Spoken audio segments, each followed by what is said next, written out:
It was no longer just Emma's story. It was the story of dozens of families who now knew what closure felt like because someone had refused to give up.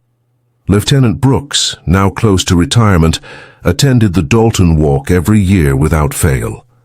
She never spoke on stage. She simply stood in the crowd, quietly observing, her badge tucked into her jacket pocket. She'd long since stopped needing recognition. What mattered to her was knowing that Emma's case had become a symbol of something larger than any single investigation. At the 2025 event, she approached Teresa after the ceremony. They embraced like old friends, not detective and mother. "I changed how we work," Brooks said, her voice catching slightly.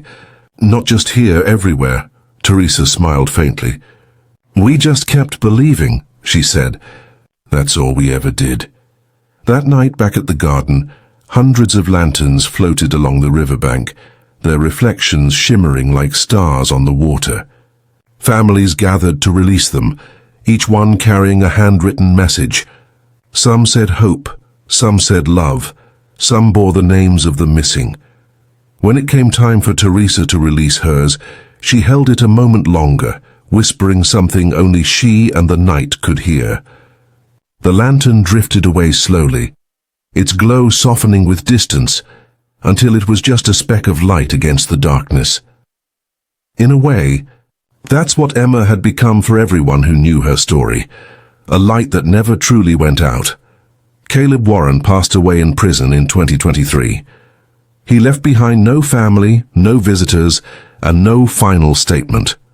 The official report listed his cause of death as natural causes, but to those who followed the case, his silence remained the final, hollow echo of a man consumed by his own secrets. There was no public reaction, no mourning, just a quiet note in the local paper, buried beneath weather forecasts and high school sports scores. For Oak Hollow, that was enough. His story had ended. Hers had not. In the years since, a plaque was added beneath Emma's memorial stone. It read, "For every unanswered question, for every family still waiting, keep believing." The words became the unofficial motto of the Dalton Foundation, engraved on every brochure, every case folder, every training manual distributed to law enforcement. New detectives would read about Emma's story in their first year on the job, and older ones would remind them, "This is why we keep going." When reporters asked Teresa one final time what justice had meant for her family after all these years, she didn't hesitate. "Justice isn't about punishment," she said. "It's about being seen, about the truth finally being louder than the silence." As dusk settled over Oak Hollow, the soft hum of crickets filled the air, the same sound that had accompanied Emma's final night so many years ago. But now it no longer carried sorrow. It carried peace. In the distance, children laughed at the park that bore her name. A couple walked hand in hand along the riverbank. Streetlights flickered on one by one, casting golden halos on the quiet Missouri streets. Life had returned steady and full. The camera of memory would linger here, on the faces, on the flowers, on the slow-moving water that once hid so much. The story of Emma Dalton wasn't about how she died. It was about how her truth endured, and how love, steady, stubborn, and unrelenting, had outlasted fear. This case proves justice can come, even after decades of silence. If you believe in stories like this, share Emma's story, and remember, somewhere another family is still waiting for their answers. And sometimes, all it takes is one person refusing to stop looking. Missouri 2001. A small town blanketed in early autumn calm, the kind of place where doors stayed unlocked and neighbors still waved at one another from across the street. It was the kind of quiet that made headlines rare. Until the night 19-year-old Emma Lee Dalton vanished without a trace. She was last seen leaving a friend's house just after 9:30 p.m. in the tiny community of Oak Hollow, Missouri. It was a Friday night in late September, the air cool enough for a light jacket, the moon bright enough to light the gravel roads. Emma had promised her parents she'd be home early. Her father always worried when she drove the old blue Pontiac after dark. But when the clock passed midnight, and there was still no sign of her. Worry turned into dread. Her father, Mark Dalton, was the first to drive the route she usually took home, a short, familiar stretch of road that wound through open farmland and then cut through a wooded bend near the river. Half a mile from that curve, he spotted something glinting beneath the headlights. It was her phone case, cracked, lying in the gravel. Another few feet forward, he saw the Pontiac's taillights through the trees, half submerged in a ditch. The engine was off. The driver's door hung open. Emma was gone. What began as a missing persons case quickly became one of the most haunting mysteries in the county's history. Deputies from the Oak Hollow Sheriff's Department arrived within minutes. The scene was puzzling. No signs of a major crash, no skid marks, no footprints leading away.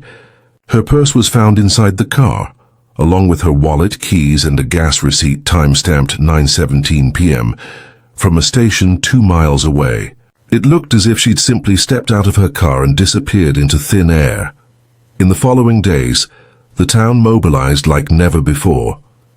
Hundreds of volunteers combed the fields and forests surrounding the river.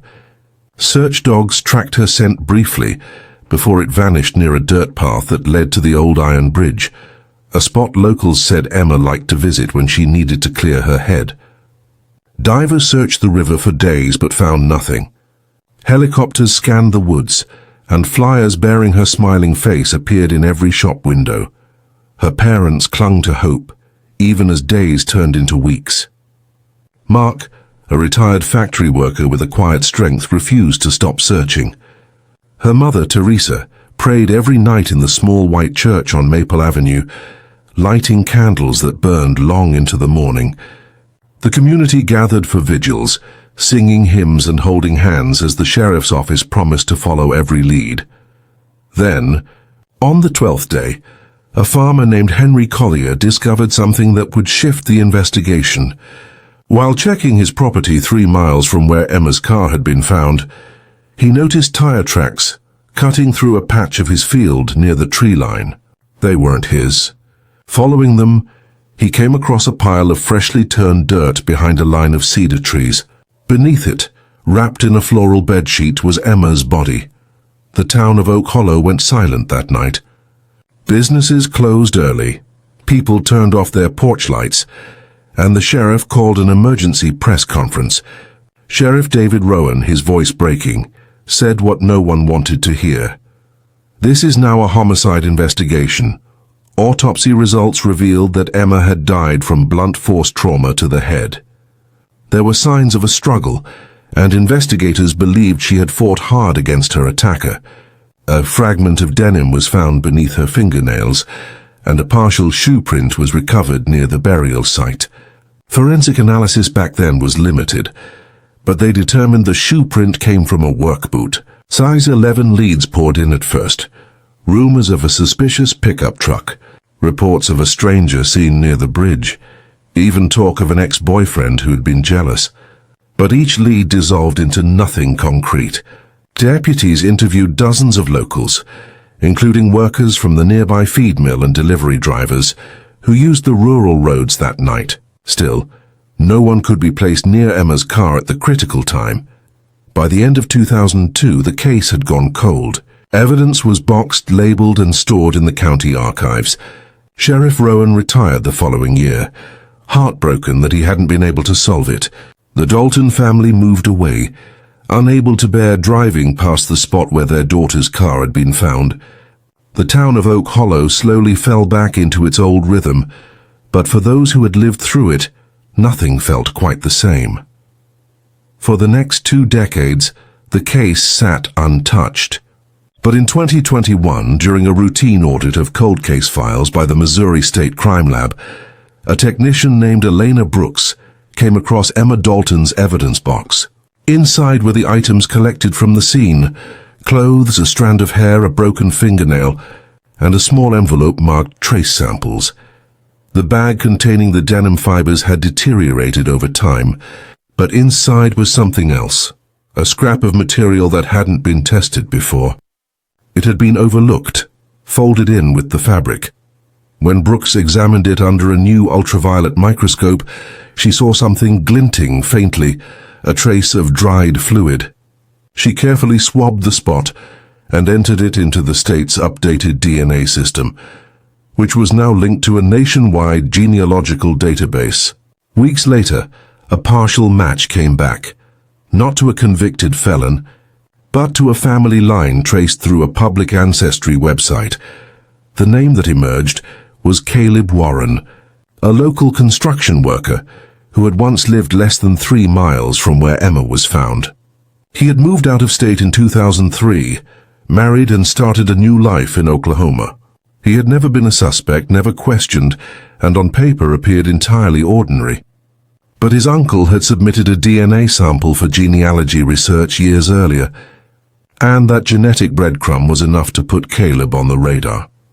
Detectives reopened the case in January 2023, working quietly with the Missouri Bureau of Investigation. They began retracing every detail from 2001, revisiting old witnesses, and comparing Warren's timeline to the night Emma disappeared. It didn't take long to find the cracks. At the time, he'd worked at the same feed mill as Emma's father. He also drove a red Ford pickup, one that matched a witness description from the original reports. Investigators began discreetly following him, collecting discarded DNA samples, a coffee cup, a fast food bag, a water bottle from a gas station trash bin. When the lab results came back, the match was undeniable. The DNA recovered from the fabric fragment was a perfect match to Caleb Warren. 22 years after Emma's murder, the truth was finally coming to light.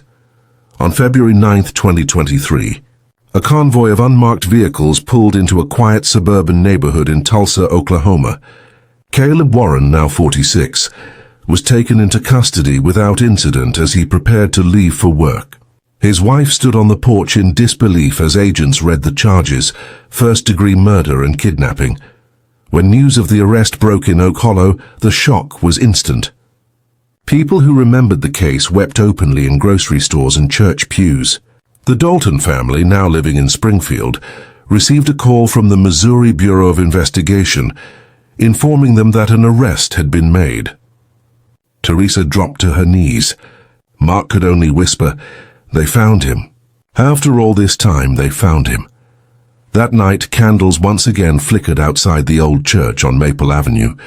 2 decades later, the town gathered again, not to search, not to grieve, but to finally see justice begin. The interrogation room was quiet, except for the steady hum of the air conditioner and the faint ticking of the wall clock. Caleb Warren sat across from 2 Missouri Bureau of Investigation detectives, his wrists cuffed loosely in front of him, his eyes fixed on the tabletop. He looked older than his years.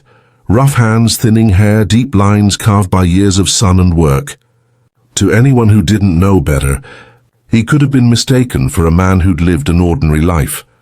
Detective Brooks, the same forensic specialist who'd reopened the case, sat beside Special Agent Carl Reddick. They'd studied the file for months, memorizing every page, every mistake from the early 2000s investigation. They knew they only had one shot at getting a confession, and that it wouldn't come easily. "Caleb," Reddick began softly, leaning forward, "we've been looking into an old case. A girl named Emma Dalton. Do you remember her?" Warren's jaw tightened. He shook his head slowly, feigning confusion. "No," he said. "Never heard of her." Brooks slid a photo across the table, Emma's high school portrait. Her brown hair curled over her shoulder, eyes bright with youth and certainty. "She was 19, Brooks said quietly. "Went missing the night of September 28, 2001. You lived less than 3 miles from where her car was found." Warren glanced at the picture, then looked away. "A lot of people lived around there," he muttered. Reddick nodded, unfazed. "That's true," he said. "But not everyone's DNA was found on her clothes." The silence that followed was heavy. Warren didn't move, didn't blink, but a pulse flickered in his neck. He looked at Reddick, then at Brooks, his voice rising just slightly. "You're making a mistake. I don't know anything about that." Brooks reached into a folder and pulled out a lab report. "This isn't a mistake, Caleb," she said. "We found your DNA on material from her clothing. It's a 1 in a trillion match. It doesn't lie." He looked down again, his hands trembling slightly against the cuffs. He tried to speak, then stopped. The seconds stretched. Reddick leaned back in his chair, letting the silence hang in the air. When Warren finally looked up, his eyes were glassy. "That was 20-something years ago," he said, his voice barely above a whisper. "Why now?" "Because her parents never stopped waiting," Reddick said. "Because you buried a girl in a field and went on with your life like nothing happened. And because now the truth finally caught up to you." For nearly an hour, Warren denied everything. He claimed contamination, false results, mistaken identity. But when they played a recording of his truck's registration history, showing he'd owned a red Ford F-150 in 2001, matching the witness reports, something shifted. He slumped back, exhaling long and slow. The room felt smaller, tighter. Finally, after 3 hours of questioning, he spoke again. His voice cracked and tired. "I didn't mean to hurt her," he said. I was angry. She said something to me and I lost it." Brooks closed her eyes for a moment, steadying herself. "Tell us what happened, Caleb." He rubbed his hands together, staring down. "I saw her that night near the bridge. I'd been drinking, just sitting in the truck. She recognized me from the mill, said hello, asked if I was okay. She was kind, something in me snapped." His words came slowly, like each one weighed him down. "I grabbed her. She screamed. I tried to stop her from screaming, but she kept fighting. Then she hit her head on the doorframe. It was an accident." Brooke stared at him, her voice low. "You buried her in a field?" He nodded, eyes hollow. "I panicked. I thought no one would find her, but they had."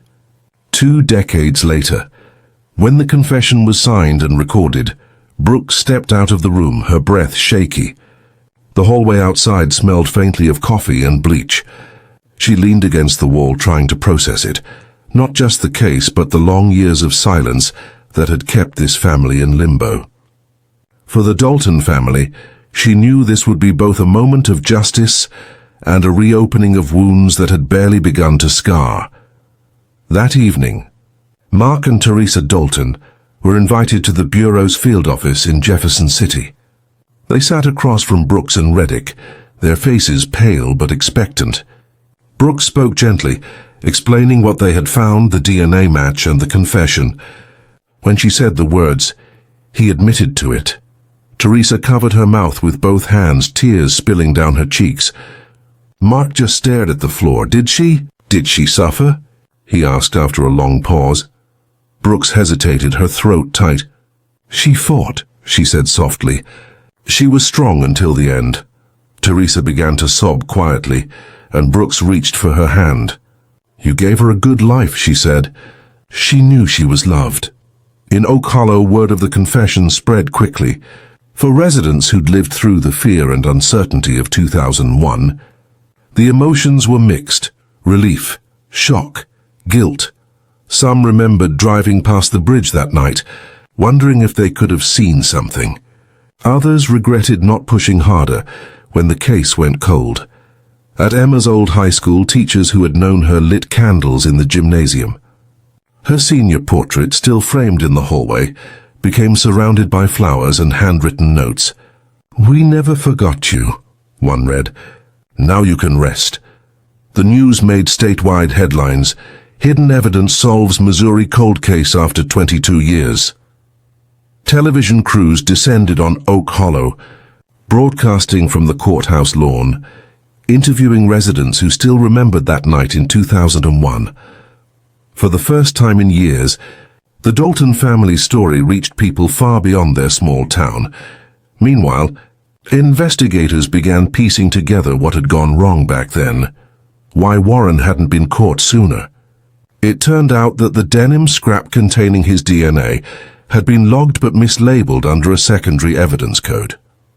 It was stored in the wrong bin, overlooked during early forensic testing. Back in 2001, the county lab didn't have the technology or resources to extract a full DNA profile from such a small sample. It wasn't until the lab upgrades of 2020 that a technician noticed it could be retested with modern methods that one overlooked piece of fabric had held the answer all along. When asked about the discovery, Brooks told reporters, "Sometimes justice just takes longer than we want, but it never disappears.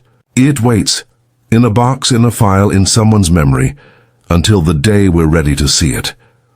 Warren's arrest shook more than Oak Hollow. It reignited discussions across Missouri about cold case funding, evidence preservation, and the need for better archival systems. Lawmakers referenced the Dalton case in proposing new legislation for mandatory retesting of old forensic evidence every 10 years. But for the Daltons, the news coverage meant little compared to the personal relief of knowing the truth.